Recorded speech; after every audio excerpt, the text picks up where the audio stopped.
Véritable ville d'art et d'histoire, la ville de Cambrai compte plus de 30 monuments classés historiques. Un patrimoine exceptionnel, immortalisé dès le XVIIIe siècle par le peintre cambraisien Antoine-François Saint-Aubert. La légende veut qu'il ait été le fils du jardinier de l'archevêque, Monseigneur de Saint-Albin. Et c'est l'archevêque qui l'aurait remarqué pendant que le petit garçon dessinait un chien dans les jardins de l'archevêché. Et Monseigneur de Saint-Albin aurait décidé en fait, de payer sa formation à Paris. Voilà, donc peut-être chez Jean-Baptiste Pater.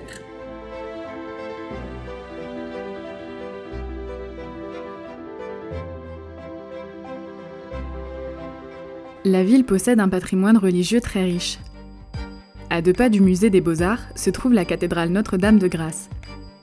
Érigée entre 1696 et 1702, elle témoigne de divers codes artistiques baroques. Elle reste cependant un modèle de l'architecture religieuse classique de l'époque de Louis XIV. Ce qui est très intéressant dans cette cathédrale, c'est qu'elle est chargée d'histoire.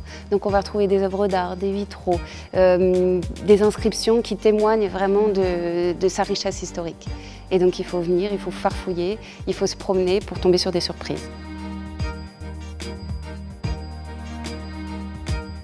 Si Cambrai est reconnu pour son patrimoine et son architecture, on lui accorde un panel de spécialités gourmandes. Parmi elles, l'andouillette de Cambrai, traditionnellement élaborée à partir de fraises de veau.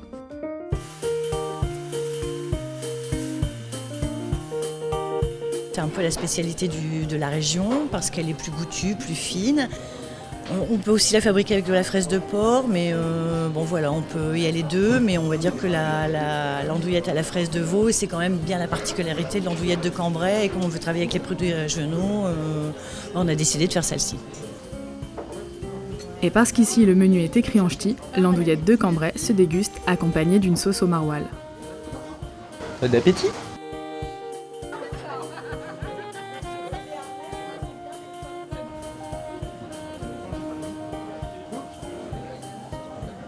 Le repas se termine sur une dernière touche cambraisienne, un bonbon à la menthe que l'on appelle la bêtise de Cambrai.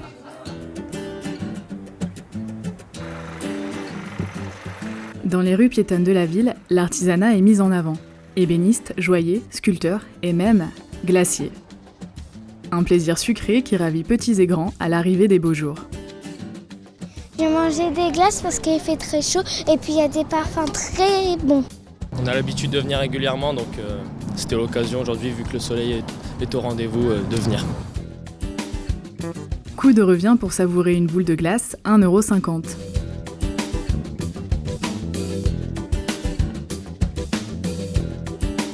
Pour accompagner cette collation, nous entrons dans un salon de thé un peu particulier, à 2 pas de la chapelle des Jésuites.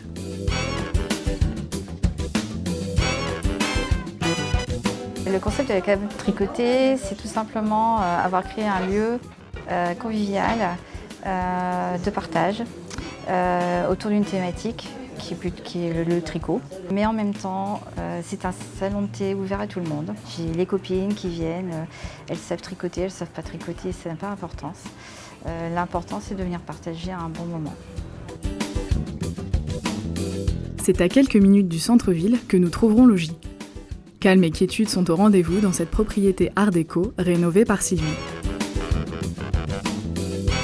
Bonjour, soyez les bienvenus à mon doux repos.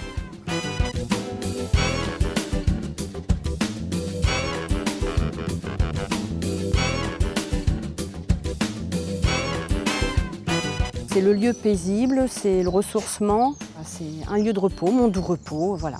C'est vraiment, on aurait dit que cette maison a été faite pour ça.